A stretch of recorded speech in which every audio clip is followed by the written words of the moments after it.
chez eux. Or, quand on est parti voir, c'était le contraire.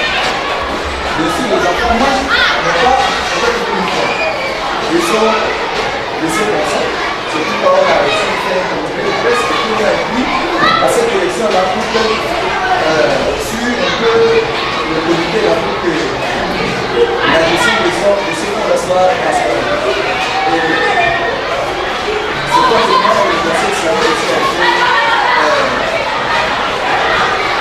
Donc, le président du conseil islamique a déjà accepté au délégué là de l'aider l'association de donner toutes les activités de l'essentiellement du centre coranique.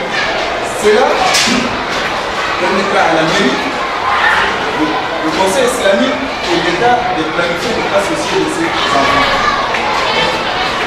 Cette étude-là donnera lumière à ce que les enfants ont appelé vivent actuellement pour un accomplissement. Donc, notre classe a été aussi proche.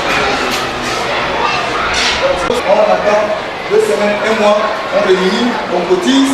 Si ça coûte quelque chose, on fasse l'autre quartier, ainsi de suite, jusqu'à ce qu'on arrive à faire cette étude qui est financée à 100% par l'association. Donc, maintenant, en tant que partenaire, on ne peut pas faire une étude et puis maintenant mettre ça dans le bloc. Ça ne peut pas se faire. Nous voulons partager cette information avec les partenaires du gouvernement, avec les partenaires internationaux, pour leur expliquer le voilà ce qui se passe, pour les mettre en mission.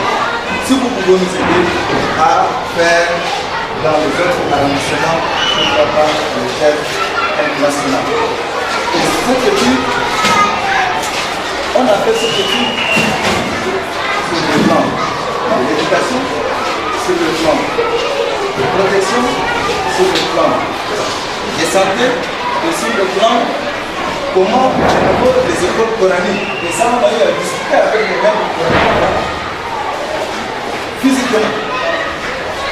Donc, c'est la preuve du projet de l'enseignement coranique, c'est qu'il y a une réunion de concertation avec les délégués, même en présence de représentants du Conseil supérieur des affaires islamiques pour l'enseignement dans le siège de Alba. Pour leurs enfants ou bien, est-ce que vous allez inclure les matières scientifiques? Il nous a demandé, est-ce que ce que vous faites maintenant sur le recensement, est-ce que les parents, après avoir eu le taux exact de ces enfants-là, est-ce que les parents peuvent payer dans cet internat-là pour que les enfants ne mangent pas, ils peuvent manger, comme je viens de le dire, totalement financé par l'association, grâce à la contribution des membres comme je viens de le dire. Mais les parents doivent payer comme ils le font maintenant. Ils amènent leurs enfants à l'école. Quand ils sont malades, ils les amènent à l'hôpital. Ils leur payent des habits. Pourquoi pas leur payer aussi le montant pour les écoles coraniques? Ils doivent le faire. Maintenant, mais les centres qui seront construits doivent uniquement abriter les enfants et les enfants vulnérables qui n'ont dû le monter au sol. On va donner ce plan-là à M. le maire. Maintenant, je peux prendre quartier Zafaya, il y a tel nombre d'enfants, tel nombre d'enfants migrants, tel nombre de parents diminués. Est-ce que ce n'est pas possible de construire dans tel point un centre pour regrouper ces enfants? Donc c'est un exemple que je vais donner. Mais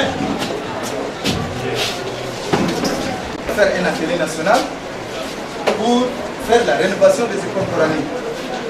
Et puis en 2013 jusqu'à le jour, c'est la continuité, c'est avec le Fonds social de développement de l'ambassade de France, on a aussi réussi à former 247 mètres coraniques. Et ces 247 mètres coraniques figurent parmi le premier arrondissement. Le premier arrondissement aussi nous avons eu à former 30 mètres coraniques sur les textes aujourd'hui nationaux et internationaux que notre pays a ratifié et les systèmes de rénovation des écoles coraniques. Maintenant, il y a quelqu'un qui dit que je ne connais pas. Pour les parents qui amènent les maîtres coraniques à la maison pour enseigner leurs enfants et le paiement par mois. Est-ce qu'ils sont concernés par ce projet? Parce qu'il y a certains parents qui ont un peu aisé, amènent un maître coranique dans la possession et ils le payent par mois.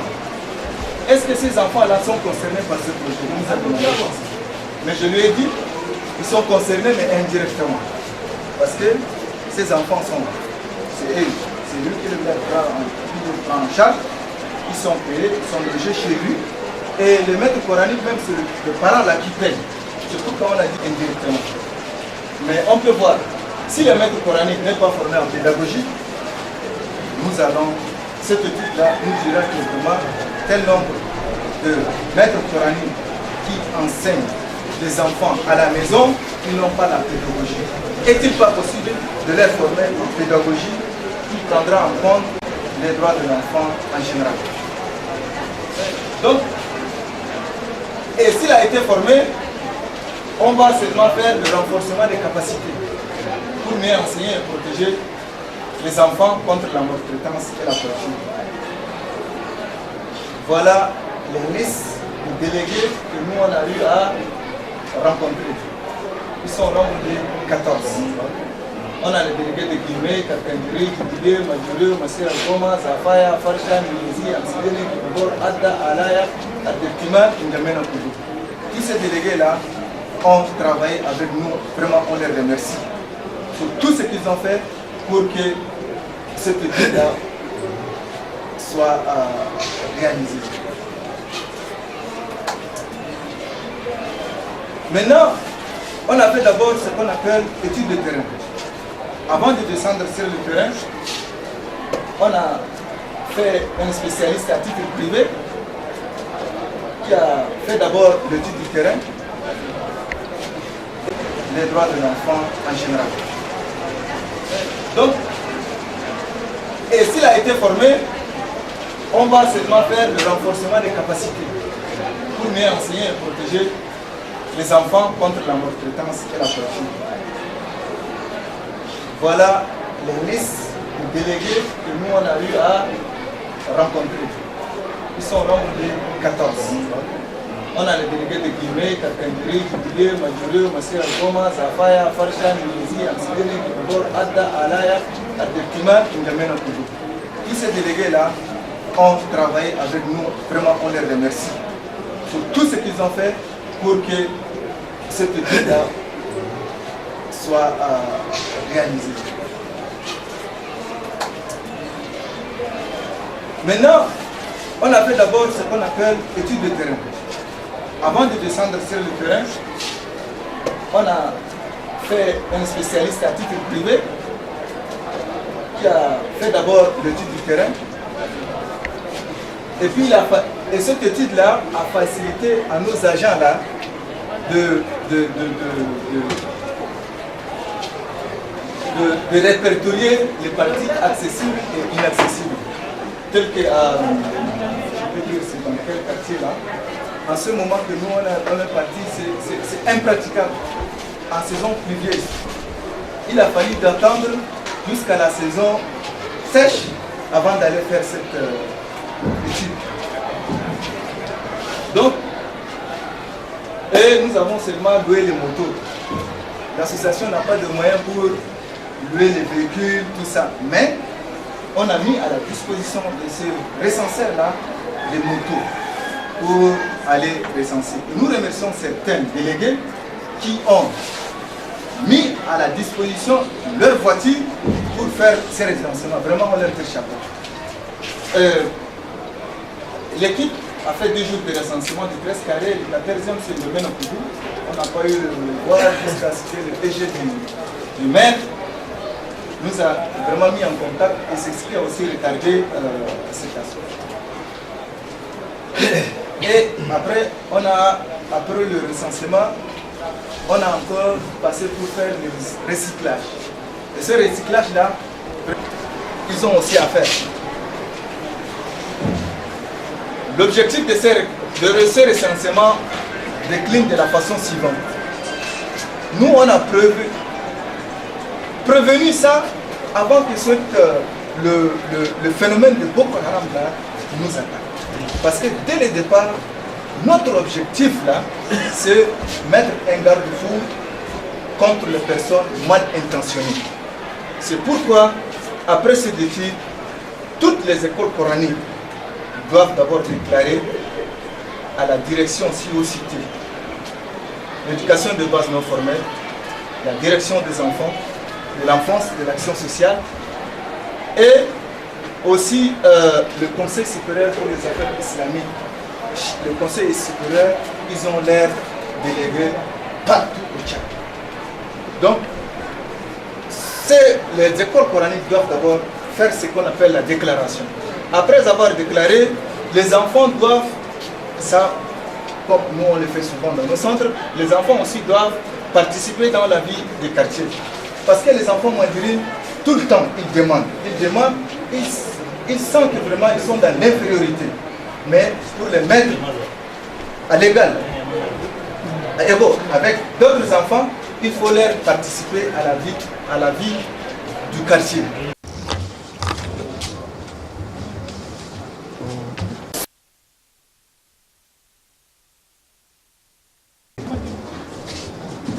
ما بعد فضيلة السيد المير، الإخوة الميرات، الإخوة الدلقيات، الإخوة البلاميات، الإخوة أصحاب الخلافة القرآنية وأئمة المساجد الجميع، السلام عليكم ورحمة الله تعالى وبركاته. ها نحن الآن في هذه الاجتماع المبارك الذي فيه جمعية القرآن الكريم لحماية المهاجرين.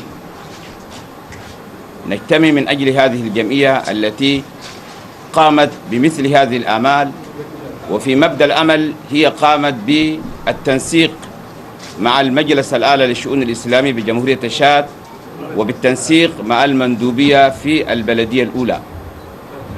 والحمد لله هي في مبدأ الأمر أتتنا هذه الجمعية، وقمنا بالإحصاء في جميع البلدية الأولى للخلاوة القرآنية وبالإيصاء، وحتى جمعنا بمعنى الدلاقيات، اجتمعنا معهم وسألناهم أين الخلاوة الذي تقع معكم، ومع ذلك هم ساعدونا وعاونونا وجلنا معهم وصلنا معهم حتى وصلنا إلى ما وصلنا إليه الآن. والحمد لله هذه الجمعية لها آمال طيبة نبيلة، هي لحماية المهاجرين الذين يمرون في الطرق ويمرون في الشوارع. أن مثل هذه الآمال الطيبة الجليلة كان المجلس الأعلى للشؤون الإسلامية طالب الدولة، والحمد لله أعطتنا أرض في الدقيل، أرض كبير ووسي لحماية المهاجرين وللتعليم. لكن هذه الجمعية هي بادرت وسبقت وجاءت في الأولويات، فنقول لها مبارك لهذا الأمل الطيب النبيل الذي تقوم بمثل هذه الآمال لحماية المهاجرين، يجمعون في مكان ما، ويكون هناك من التعليم ويكون هناك من التطعيم والأكل والشراب. فهذا أولا نبارك لأنفسنا في هذه البلدية الأولى، بمعنى هذا الأمل أولا نبارك لأنفسنا في بلديتنا الأولى، بدأ كما كنا نحن الأولى، كنا نحن الأولى. ولذلك علينا أن نساعد هذه الجمعية، أن نقوم بها، نعرف ما هم المهاجرين وما هم الأطفال وما هم الذين يمرون يأخذون اللقمات ويأكلون في الشوارع وفي الطرق. فإنما هناك يكون لهم مراكز، ويكون في داخل المراكز من الإطعام ومن الإيواء ومن اللباس ومن السكن. فنقول هذا الأمل جميل، وهذا الأمل فيه من الآمال الطيبة النبيلة. فنشكر الجمعية ألف شكر ونهني لها ونبارك لها في هذا الفعل الطيب الجميل، ونريد منها أن يكون هناك التنسيق في المجلس الأعلى وبالمندوبية الأولى، كما كان هناك عندنا تنسيق مرتبط جميل. حتى كنا قبل أشهر أملنا تدريب للخلاوة القرآنية، أملنا تدريب للخلاوة القرآنية في البلدية الأولى، ولكن الآن قبل شهر أملنا تدريب للبلدية السابعة وللبلدية العاشرة والثامنة. فده ذات نهني لهذه البلدية لهذا الأمر الطيب النبيل الذي هو تجهز المؤلمين وتجهز المؤلمين لكي يوصلوا هذا الآمال الطيبة النبيلة. ونختصر هنا ونشكر الجمعية لهذا العمل الطيب أن تقوم بمثل هذا الآمال، ونتمنى لها التوفيق والسداد، وشكرا والسلام عليكم ورحمة الله تعالى وبركاته.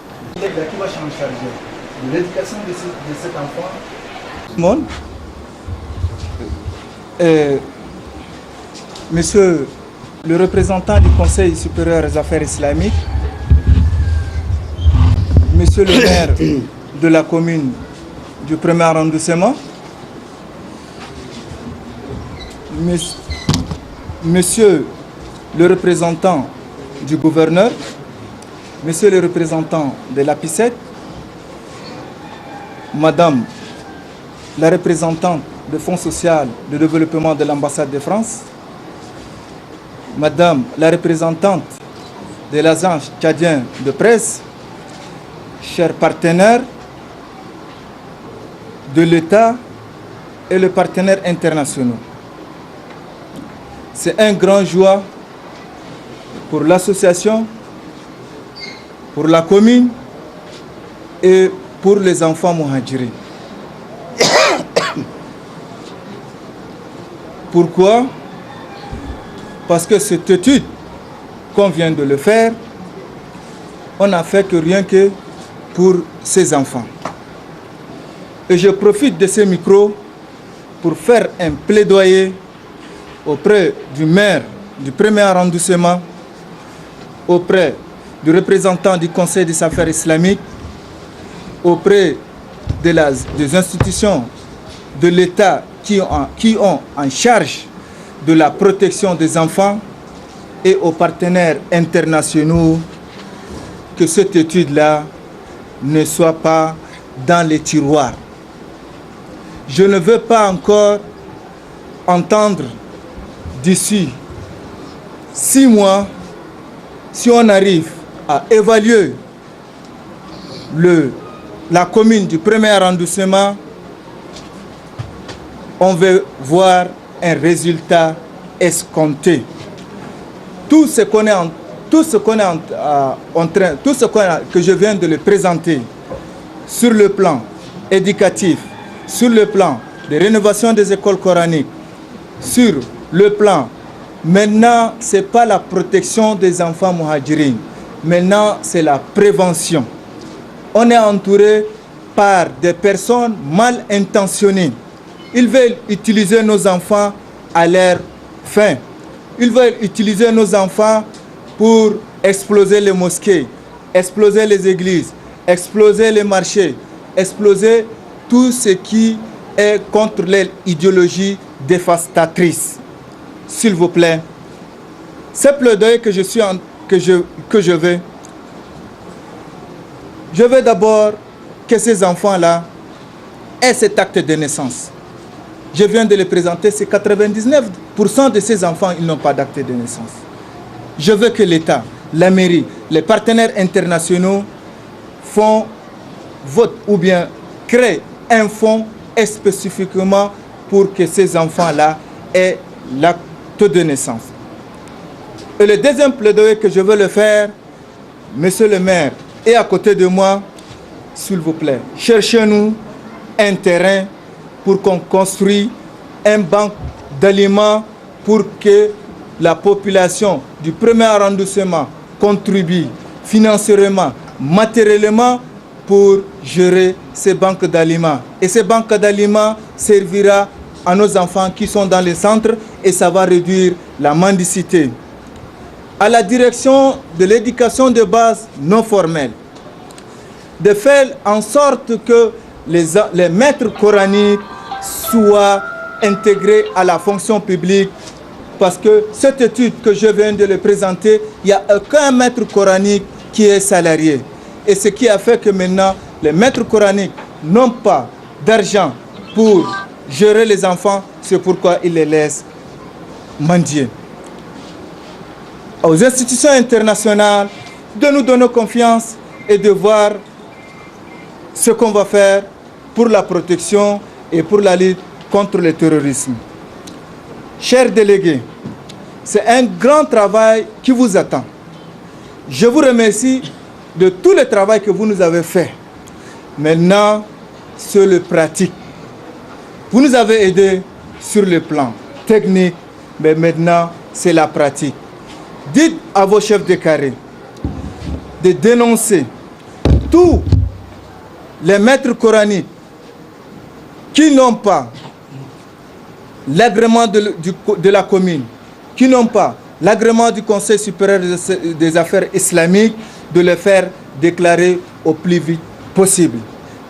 Ce résultat, nous allons donner au maire du premier arrondissement, on va traduire en arabe pour remettre au président du Conseil islamique, on va remettre à la direction de base non formelle, on va remettre à la direction de l'action sociale, on va remettre au ministère de l'Intérieur avec des recommandations précises.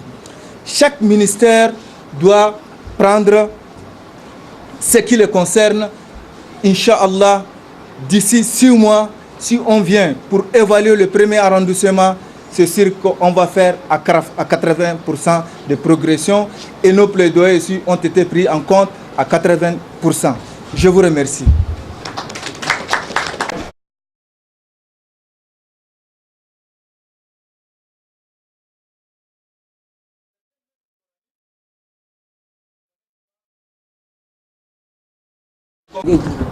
Monsieur le délégué auprès de la commune du premier arrondissement, représentant le délégué général du gouvernement auprès de la commune de N'Djamena, Madame la directrice de l'action sociale, Madame la directrice de protection et suivi judiciaire des enfants, Monsieur le directeur des droits de l'homme du ministère de la Justice, Monsieur le directeur des services socio-éducatifs de la mairie de N'Djamena, Monsieur le directeur des services socio-éducatifs de la mairie de N'Djamena, Madame la représentante du FSD, de l'ambassade de France au Tchad, Monsieur le responsable des associations et organisations internationales, Monsieur le délégué du Conseil supérieur des affaires islamiques du premier arrondissement, représentant le président du Conseil islamique,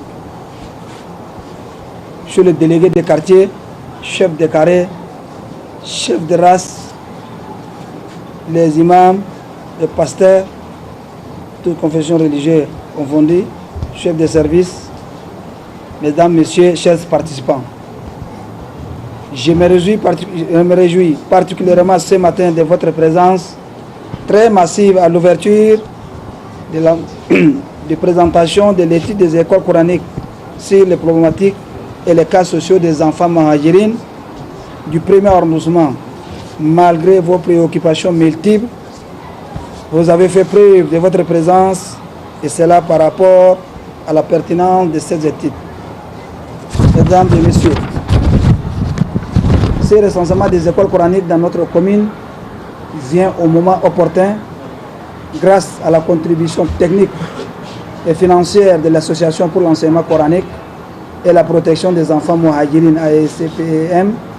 Depuis 11 ans, travaille dans l'amélioration des conditions des enfants muhajirines, la protection, la rénovation des écoles coraniques et l'éducation sans châtiment corporel dans le centre coranique du Tchad. Les parents doivent prendre conscience sur le danger qu'encourent les enfants qui ont été envoyés au pays limitrophes pour apprendre les 5 écritures. Cette étude nous donnera la lumière sur le plan éducatif, social et culturel aux enfants muhajirines. Mesdames et messieurs, chers partenaires et religieux, notre pays connaît actuellement une énorme difficulté en ce qui concerne la secte Boko Haram et ainsi d'autres difficultés des droits des enfants. Par exemple, l'enlèvement des enfants, les traites des enfants, les travaux forcés des enfants et beaucoup d'autres. Mais le cas des enfants muhajirines reste entièrement un cas très grave et non traité, pour ne pas dire sensible. Parce qu'il y a lien avec la religion. Si les religieux ne font rien pour les enfants muhajirines, les autres institutions ne font pas les accompagner. Il est temps aux responsables des écoles coraniques de collaborer directement avec les communes pour contrecarrer les personnes mal intentionnées. Mesdames et messieurs, chers partenaires chers religieux, si vous êtes ici aujourd'hui, cela démontre à suffisance votre volonté et votre engagement en faveur de la lutte contre les violences à l'égard des enfants muhajirines, en particulier, qui sont en train de subir assez de problèmes. Mais je tiens à vous rappeler que dans plusieurs écoles coraniques, les enfants subissent des violences inconcevables de toutes sortes, mettant à mal leur développement psychologique, moral et physique, et violant largement les conduites coraniques et la convention relative aux droits de l'enfant, c'est de la convention 138 et 182 de l'Organisation internationale du travail, OIT, que notre pays est signataire, que aussi la mendicité abusive qui est interdite par la religion et aussi met à mal l'image de notre pays. Nous en savons tous que l'avenir et l'espoir de notre pays reposent sur nos enfants. Mesdames et messieurs, chers partenaires, chers religieux, pour finir mes propos, je n'aurais remercié l'association d'avoir choisi notre commune comme un point de départ de cette étude. C'est ça, je vous remercie. أنا فون سوشيال ديفلوبمنت أنا سفارة فرنسا في تشاد الممثل عن الجمعيات دوليين وغير دوليين المندوب عن الولايات الإسلامية في الدائرة الأولى ديليغي دي كارتير شيف دي كاري شيف دي راس الأئمة والباسترات أنا نقول مرامتنا أنا اليوم لما هنا ده بتخص أولا بأول أن نشكركم كثير مجيين معكم الكثير شكرناكم كثير وصحيح كلامنا يا المهاجرين ده شيء مؤسف ويال جاي يتعبوا تعب شديد وما عندهم الحماية وما عندهم الأكومبانيا ما عندهم شاندا متابعة ما عندهم شاندا الجمعية فكرت جات في الدائرة الأولى سوى إتيت وأنينا جينا جو قدموا لنا اليوم ده قلنا مشكورين ونشكر الجمعيات السعادة للجمعية ده حققت الأعمال الكلها أننا مشكورين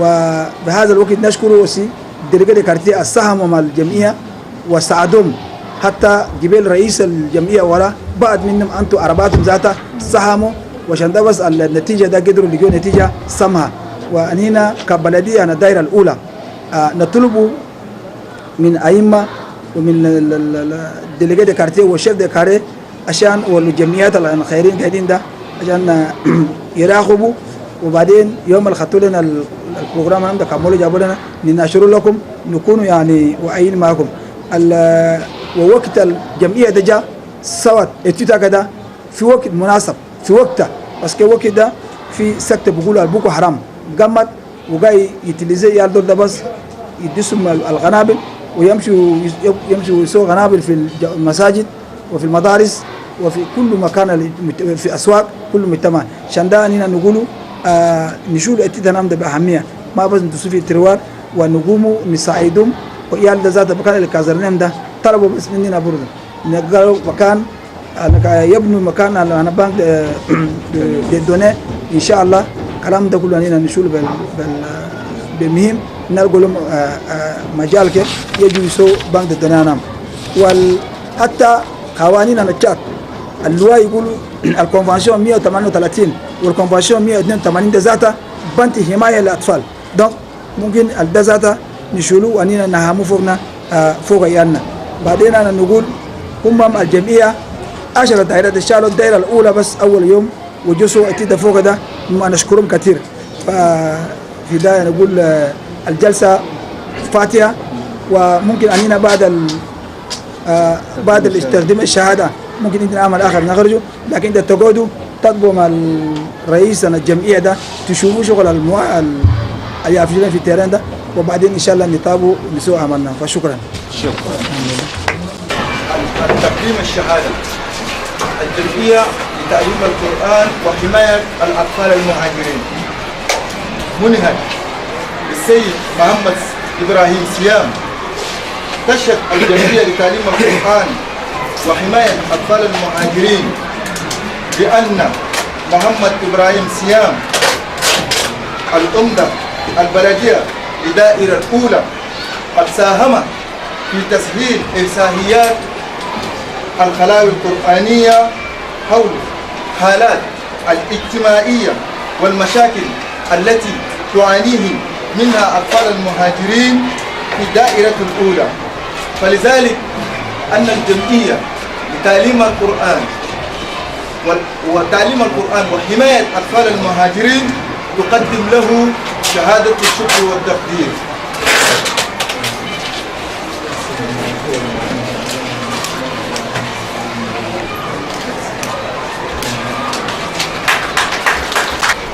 الجمعية لتعليم القرآن وحماية أطفال المهاجرين تقدم الشهادة الشكر والتقدير لرئيس المجلس الأعلى للشؤون الإسلامية بدائرة الأولى الشيخ الإمام محمد حسن موسى. قد شارك هو مندوب تشهد الجمعية لتعليم القرآن وأطفال المهاجرين بأن السيد محمد حسن موسى الرئيس المجلس الأعلى للشؤون الإسلامية بدائرة الأولى قد ساهم في تسهيل إرساهيات الخلاوي القرآنية وحال الاجتماعية لهذه الجهود الذي بذلها سيدنا. السلام عليكم. شكرا عليكم. شكرا بارك الله.